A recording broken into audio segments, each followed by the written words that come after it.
So my three favourite picks from our big driver test in 2015.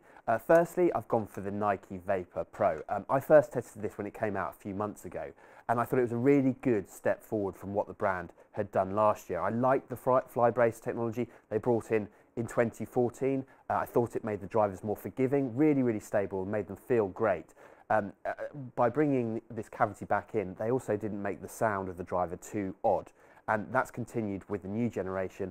This is a little bit hotter for me though. So from where they were last year to this year, this for me is definitely longer and it feels absolutely fantastic. So I really love the Vapor Pro. I think it's got a great distinctive look. And if you are in the market for something that has that bit of excitement about it and that real little bit of something that will want to make you pick it up off the shelf and go and hit it, then definitely try this one out.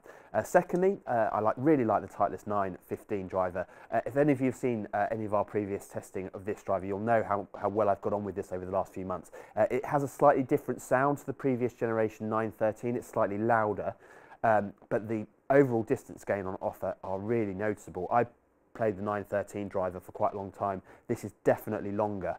For me, better ball flight, lower spinning, just a really solid performer. And finally, I've gone for the Ping G30 LS Tech driver. Now, the version of this driver that I've actually gone for is slightly shorter. It's got the tour length shaft in it.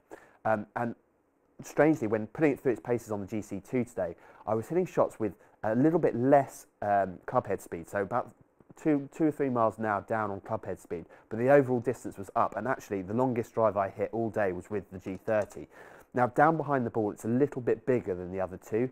It's certainly a bigger footprint, as they say, when it's down behind the ball, so it feels quite forgiving. And I actually quite like the smaller headed drivers, but the performance on offer of the G30 is absolutely fantastic. There's no doubting that the turbulators are really working, and that the LS version of this was putting the spin rate to a point where I was able to hit some of the longest drives I was able to hit all day. Given the shaft is a little bit shorter, and therefore the strike pattern should be a little bit more consistent, I think that would be the model I'd go for of the three.